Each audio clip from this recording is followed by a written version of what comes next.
Ebilimu buku teraki ebilimu luai RD ব্লগলৈ স্বাগতম জনাইছো আপোনালোকে যদি মোৰ এই RD ব্লগৰ ভিডিও ভাল পাইছে তেতে লাইক কৰিব কমেন্ট কৰিব সাবস্ক্ৰাইব কৰিবলৈ একেবাৰে নাপাহৰিব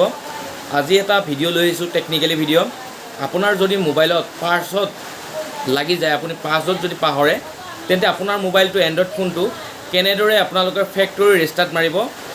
সম্পূৰ্ণকৈ মই আপোনালোকক দেখুৱাব বিচাৰিছো ভিভো মোবাইলৰ কেনেদৰে আপুনি যিকোনো মোবাইলৰ ভিভো বুলি নহয় বেলেগ বেলেগ মোবাইলৰো আপুনি কৰিব পাৰে আপুনি মোৰ এই ভিডিওটো সম্পূৰ্ণ কৰি আপুনি ভিভো মোবাইলৰ ফ্যাক্টৰী ষ্টাৰ্ট কৰিবলৈ আপুনি কি কৰিব লাগিব প্ৰথম অৱস্থাত আপুনি সুইচ অফ কৰিব লাগিব মোবাইলটো ইয়াতে তিনিটা অপচন আছে ভলিউম দুটা আৰু এটো পাৱাৰ অফ তিনিটা একেলগে হেচি দিলে এখন সিস্টেম পাব এখন সিস্টেম দিয়াৰ পিছত আপুনি কি কৰিব লাগিব মই আপোনালোকক দেখুৱাই থাকিম যে সিস্টেম অহাৰ পিছত আপোনালোকে এই সিস্টেমখন দেখা পাব ইয়াৰে সাইডৰ যি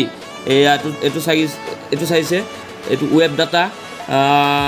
ৰিবোট সিস্টেম আপোনাৰ যদি পাসওয়াৰ্ড লাগি যায় তেতিয়া পাসওয়াৰ্ড পাহৰে তেতিয়াও আপুনি এটো কৰিব পাৰে তেতিয়া আপোনাৰ এৰি কৰিব পাৰে আৰু এই কাৰণে মই আপোনালোকক দেখুৱাইছো এইটো ভিডিওটো আপোনালোকক দেখুৱাইছো চাওক ভালদৰে আপোনালোকে চাওক এটো চাওক ওয়েব ডাটা যাব ওকে কৰিলে তাৰ পিছত আপুনি কি কৰিব লাগিব ওয়েব ডাটাত যোৱাৰ পিছত আপুনি কি কৰিব লাগিব ওয়েব ডাটাত ক্লিক কৰি দিয়াৰ লগে লগে আপুনি ইয়াতে অপচনটো পাব দুই নম্বৰ অপচনটো ক্লিক কৰিব দুই নম্বৰ অপচনটো ক্লিক কৰি দিয়াৰ লগে লগে আপোনালোকে এইটো চাওক এই দুই নম্বৰ অপচনটো ক্লিক কৰি দিয়াৰ লগে লগে এইটো আছে যে এইটো ক্লিক কৰি দিব ক্লিক কৰি দিলে ওয়েব ডাটাটো ক্লিক কৰি দিয়াৰ লগে আপোনাৰ এনেদৰে আহিব আপোনাৰ ফোনটো এনেকে দৰে আগৰ যেতিয়া আপুনি নতুনকৈ কিনিছিল তেনেকুৱা দৰে হৈ যাব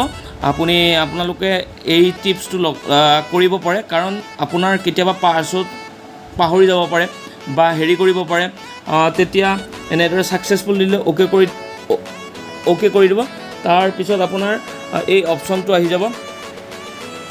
এই অপচনটো আহিব ৰব আপোনাক মই দেখুৱাইছো কেনেদৰে কৰিব লাগিব আপুনি তেনেকুৱা এনেদৰে ওয়েব পেজটো চাব ৰিবোট দা সিস্টেম আহি গৈছে এটো ক্লিক কৰি দিব ক্লিক কৰি দিলে আপোনাৰ মোবাইলটো সুইচ অফ হ'ব সুইচ অফ হোৱাৰ পিছত অন হ'ব আপোনালোকৰ অলপ টাইম হ'ব আপুনি এনেদৰে টিপছ কৰিব আপুনি নিশ্চয় আপোনাৰ যিকোনো ফোন আপুনি এনেদৰে ৰিস্টাৰ্ট কৰিব পাৰিব